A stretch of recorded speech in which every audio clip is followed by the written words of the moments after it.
Okay, thank you very much for organizing our meeting and for inviting me and for the excellent papers we have heard already.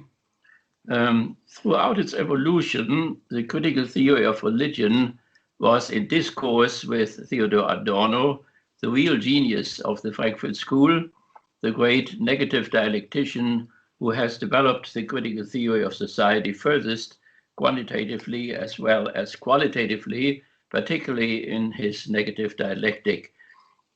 We have in the last 50 years or so developed a critical theory of religion out of the critical theory of society. And I would like to say a few things about this here. Adorno had defined religion for Horkheimer and himself as the longing for the totally other, which the critical theory of religion took over from the start. The discourse of the critical theory with the enlightener Theodor Ludwig Wiesengrund Adorno, who came like Erich Fromm from the well-to-do east side of my very liberal hometown, Frankfurt, and was born on September 11th, 1903, to a Jewish father, Oskar Alexander Wiesengrund, a successful wine merchant, and a Catholic mother, Maria née Calvelli Adorno della Piana, former imperial court opera singer, and who was baptized Catholic and who was educated Protestant before he became Marxist. Our discourse centered around the issue of human autonomous communicative reason on one hand and divine revelation in history on the other. God speaking after millions of years of evolution to and through Abraham, Moses, Jesus, Mohammed, and the prophets in other positive religions as well. Not only for Frankfurt, significant Trinity, Dirks, Kogon, and Adorno, two Christians and one enlightener, had a very important public colloquium about the theme revelation or autonomous reason in the Auditorium Maximum of the University of Münster, which was sent by the West German radio on November 20, 1957. Here Adorno stated that the argument about revelation in Christianity as the religion of becoming and freedom, and in other positive religions as well, had really been fought through already during the bourgeois enlightenment of the 18th century. In the 19th century, this dispute about religious revelation had been considered as having been decided negatively. There was no such revelation from God in human history. In the 19th century, this argument about revelation as having been decided negatively had already fallen in oblivion. People still spoke about revelation as they talked about the rising and setting of the sun, and the positive religion still remains geocentric long after Copernicus and Galileo had discovered that the earth was turning around the sun and not vice versa. According to Adorno, not at last due to the state of oblivion, it happened that this dispute concerning the religious revelation was revived again in the 20th century, and so we may add in the 21st century. That, however, brought the contemporary enlightener and critic of the religious revelation, like Adorno and all other critical theorists of society, into a crooked position and situation. This situation has to name and identify whoever did not want to become its victim. If the critical theorist of society did repeat the rather complete catalogue of the arguments of the bourgeois enlightenment against the Christian revelation, then he exposed himself to the reproach of being eclectic, of supporting himself, of propping himself up to lean himself to be based on theories and proofs which had long been known and which nobody was interested in any longer. If the critical theorists calmed down and quieted down with the fact that in the bourgeois enlightenment and revolutions of the 18th century, the revelation religion had not been able to resist the critique, then he became suspected of being an old-fashioned rationalist. Widespread was in the 20th century, and we may add in the 21st century, the habit of thinking to push instead of matter-of-fact reflection on and consciousness of the truth and untruth falsity, and so on, ideology, the decision upon the time as such, and probably and possibly to play out the day before yesterday against the yesterday. If the critical theorist did not want to get into the banned circle of the representation that people knew all these anti-revelation arguments of the bourgeois enlightenment already for a long time, and that therefore they must be untrue and false, or instead of this to conform to the present religious mood, atmosphere, public opinion, political correctness, which went together and along so strangely and oddly, and nevertheless not at all so inexplicably, with the in civil society, political state, history, and culture ruling, prevailing and dominant positivism, which in fascism had reached its highest peak. Then he was reminded at best of Walter Benjamin's unfathomably and cryptically smiling characteristic of the theology, which today is as well known, small and ugly, and which anyway is not allowed to put in an appearance.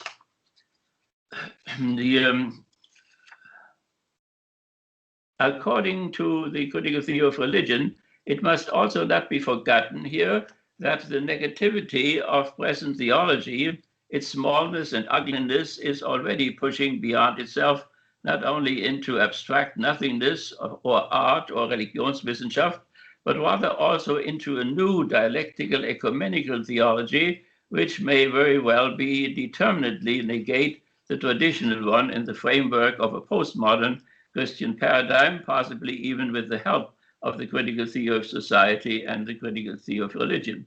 In this process, the traditional theology may not only be negated, but also be preserved, elevated, and fulfilled.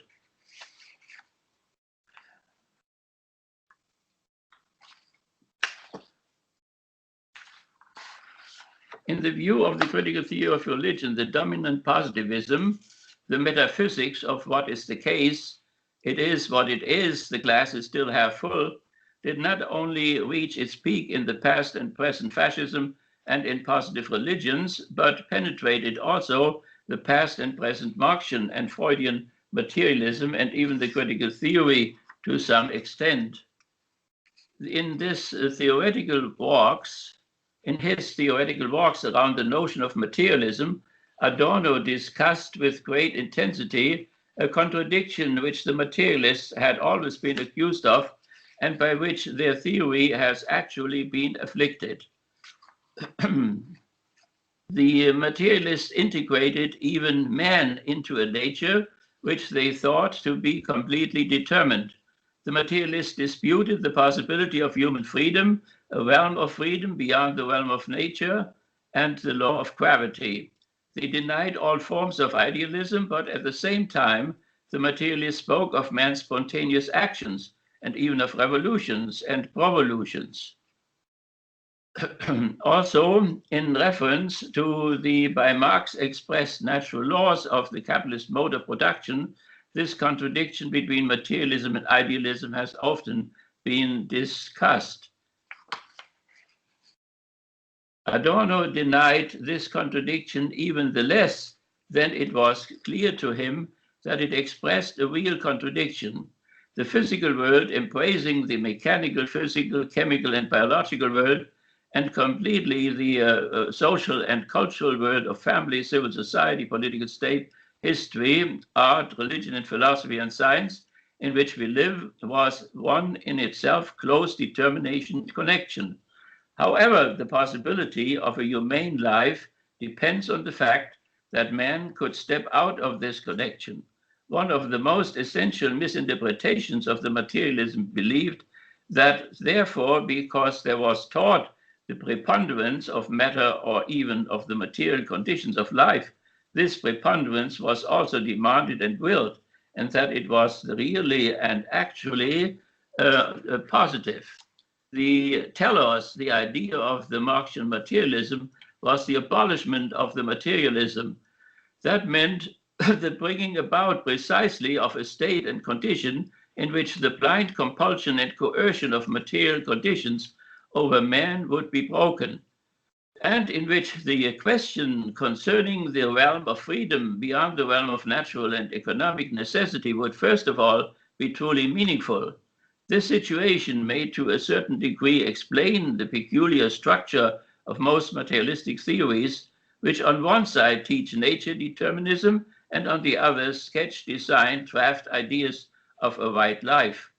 According to the critique of the critical theory of religion, Adorno's explanation, which rightly emphasizes the critical aspect of the Marxian and Freudian materialism, cannot really satisfy in terms of a philosophy of history.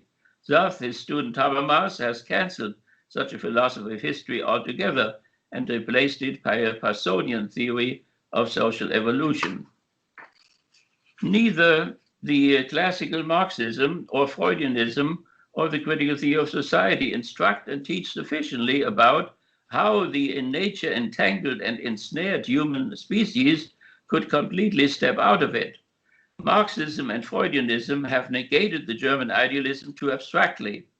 More of it has to be preserved in future forms of materialism, particularly the transition from the philosophy of nature to the philosophy of history, from the law of gravity to the law of freedom. That precisely happens in the materialistic critical theory of religion. Only then materialists can adequately deal with the religious revelation according to which, taking place in history rather than in nature, God calls man, his image, out of nature through history back to himself as an autonomous rather than heteronomous being in terms of a historical theological exodus reditus model. For the student and friend of Walter Benjamin, Theodor Adorno, who took over and developed his critical theory of society, in this process of the concrete negation of the traditional theology, nothing of its contents shall, to be sure, continue unchanged. All theological contents, according to Adorno, will have to put themselves to the test, to immigrate from the religious sacred realm into the secular profane dimension without losing their truth claim. The present, in contrast to the richly and concretely developed and cultivated religious world of representations of the Eastern and Western Catholic Middle Ages, and even still of the early modernity, for instance, that of Leonardo da Vinci, predominate opinion that the life and experience of man, the immanence, was a kind of glass box through the walls of which people could look at unchangeable stocks of being of a philosophia or religio per ennis, was itself already the expression of a state or condition in which the revelation phase was no longer substantially present in the human beings and in the order of their relationships, and could be kept and preserved only through a kind of desperate abstraction. What was valid for the ontological efforts of the 20th centuries, and according to the critical theory of religion, also still for the 21st century, that they tried to jump out of the continuously nominalistic situation immediately into the realism or idealism, the in itself being world of ideas, which thereby was made itself a product of mere subjectivity, a so-called decision, namely arbitrariness, that was valid to a large extent also for the closely related modern turn to the positive religions. According to Adorno, the religious people who during the bourgeois revolution of the 18th century stood up for the revelation phase were of a completely different mind, spirit, and mentality than those believers of the 20th or the 21st century who try to do the same.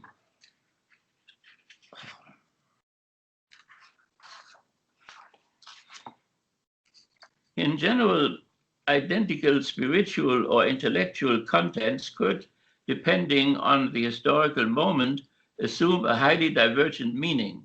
What mattered for believers in the secular 18th century bourgeois enlightenment and revolutions was the defense of a traditionally given and more or less through the social authority supported theological teaching content against the attack of the autonomous ratio, which was no longer willing to accept anything else than what could stand firm against and resist its own examination. Such past religious defense against the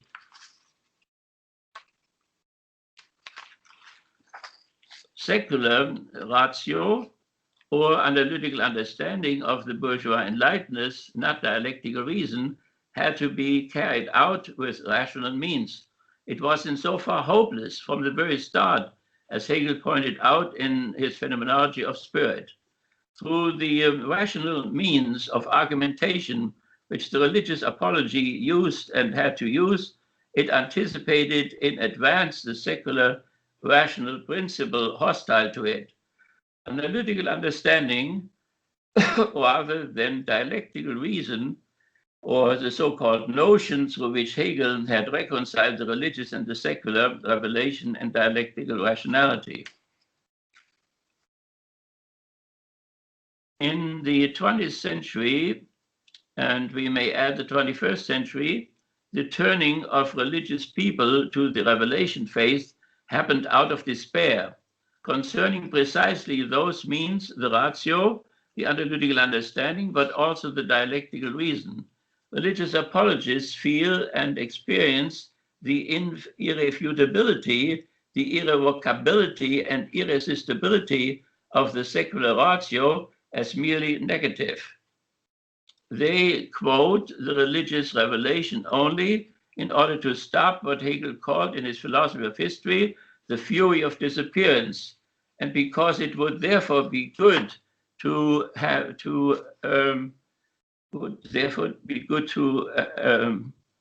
have one, not because it may be true.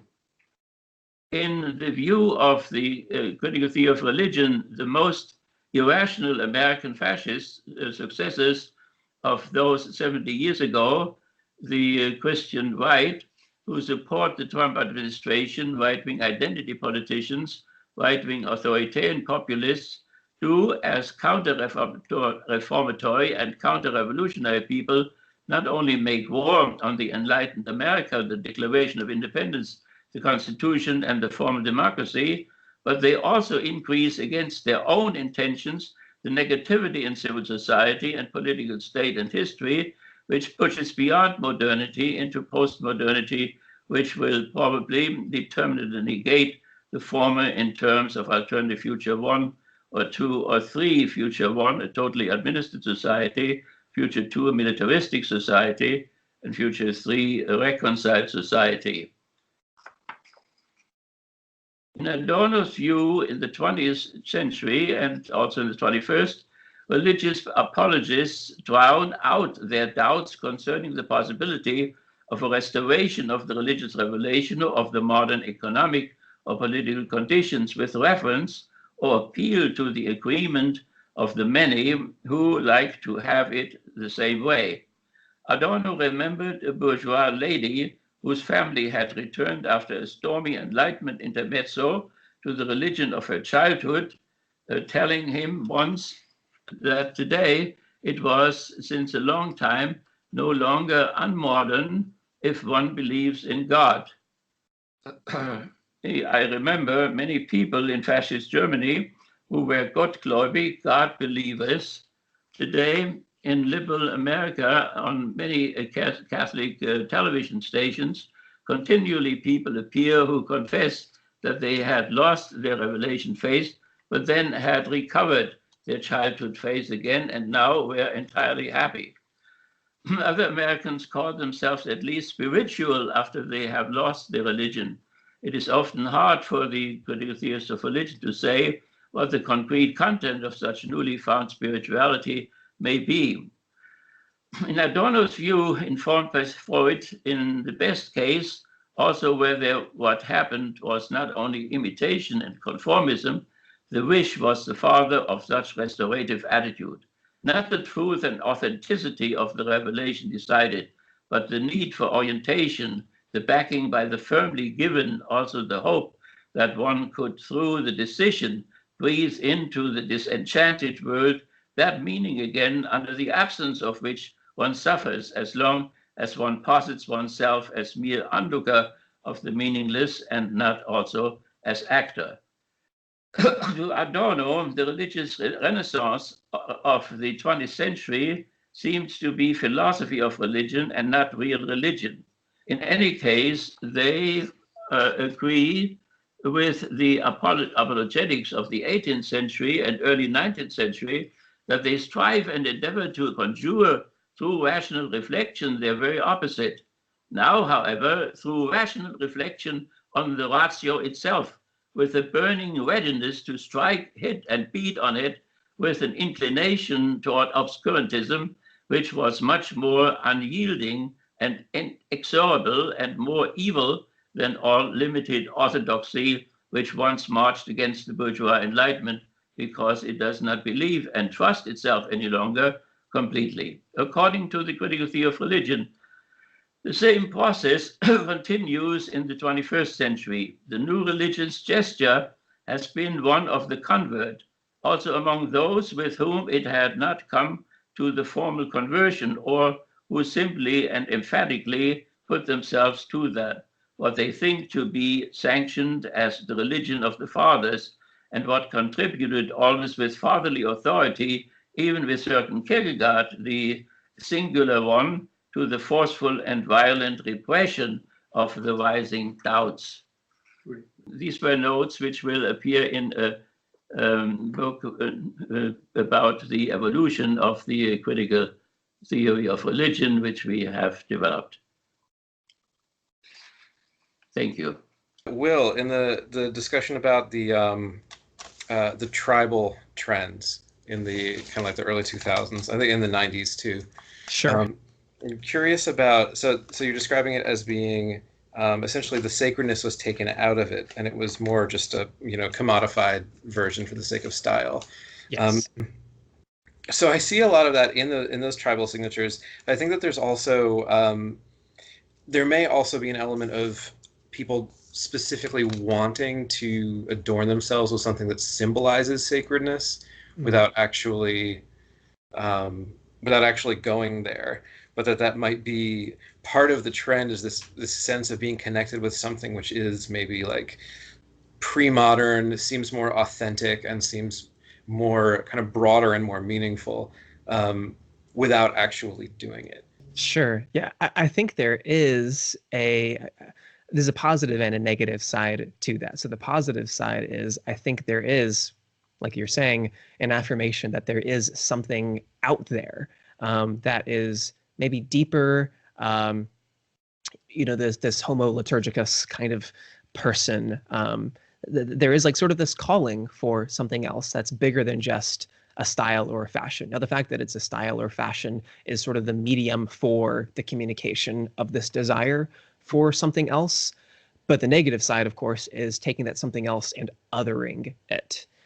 So I think common examples might be wearing something like a Christian cross when one doesn't claim to be religious at all, but there is something about a certain culture, whether that's a particular music scene or something else, where that's just sort of what's worn. In some ways, there is a good aim, a good telos in looking for this outside of one's self thing. Now, I think the problem doesn't necessarily lie with the consumer of that necessarily. But when we realize, for say, mall types of fashions, where every single article of clothing has gone through, just a robust review and case studies and different trials and so forth, it's become almost clinical before that particular shirt or, top, is on an actual shelf or is on a hanger. I think that's the part of the commodification that certainly needs to be examined. I don't know that I would blame somebody for part of this internal desire for wanting to be connected to something else that's deeper. I certainly wouldn't blame that person, but I think the folks on the other side of the desk there creating those styles and testing and so forth, I think that should be examined, though. So that's a great point, Jeremiah. So Vladimir, I was wondering about, you mentioned specifically changes since Adorno's time, the neoliberalism. I think that it is true that the push towards neoliberalism is a change from the idea about state capitalism, which was essentially like a central theme within some of the writings, people like Pollock and whatnot, but also sort of implicit in Dialectic of Enlightenment and Marcuse's One-Dimensional Man, all that. Yeah, the trend towards deregulation, towards neoliberalism is something which is different, and it makes conversations about authoritarianism and populism today a little bit more complicated, because it's that some of the same things are happening, and these old theories are really resonant, but it is a little bit difficult to connect the two completely. I think Foucault is really good on neoliberalism. I think there's two questions here. I'm trying to answer the easier one, that's it's about Foucault. I really think that Foucault has lots of similarities especially with the notion of rationality, and I think we can try to how can I say it, mix critical theory with Foucault's notions about neoliberalism if we think about the notion of rationality, because critical theory in the late 30s and the early 40s, they figured that the rise of Nazism and state capitalism as well, it implied a new form of rationality, how individuals organize their thoughts and their actions with important transformations in their relations. So I think we have to think in these terms and try to cope with Foucault's notion about neoliberalism and the notion of self-entrepreneur. I think it's a very, very interesting notion to think with critical theory, how people, this is the new rationality in capitalism today, and how people in this situation, this transformation, the meaning of their lives is constructed around this notion of self-entrepreneur. And you talked about of the new authoritarianism today, and I think it's very reasonable to think that the two things are connected. So this kind of self-entrepreneur and this new the neoliberal rationality, it points to a individualization of all of us. So the solution to the multiple crises we're living is an authoritarian one, and I think the terms are related. So I think you are right to talk about Foucault. But I have some difficulties with state capitalism, and that's why I didn't mention it in my essay, my paper. Sorry, because I think state capitalism is. I don't think Adorno, neither Horkheimer, agreed entirely with Pollock, because they tended to see state capitalism not as a monolithic block. Adorno has a letter to Horkheimer where he says that Pollock's theory looks like a non-contradictory theory, so a non-dialectical theory, and has no contradictions. And that's what I'm trying to think in my paper. So Adorno had identified some very important tendencies in capitalism after the Second World War. But how can we organize these contradictions so we are not so we can try to understand what are the possible ways of transforming or of giving answers to the crisis. So that's what I think. And I think Adorno did not he's not capable of coping with this contradiction. I think, for example, Marcuse was more, of course, he lived 10 years after Adorno's death, so he was capable to observe those tendencies and counter tendencies that helps to explain how capitalism has reorganized as a mode of regulation. And so he tried to think in groups that are external to central capitalist society, and how those groups are related to capital accumulation contradictions. So, but again, Foucault would be a very good ally to critical theory, because it seems to me, and I think as well for you, that Foucault, he identified these contradictions better in some times than critical theory.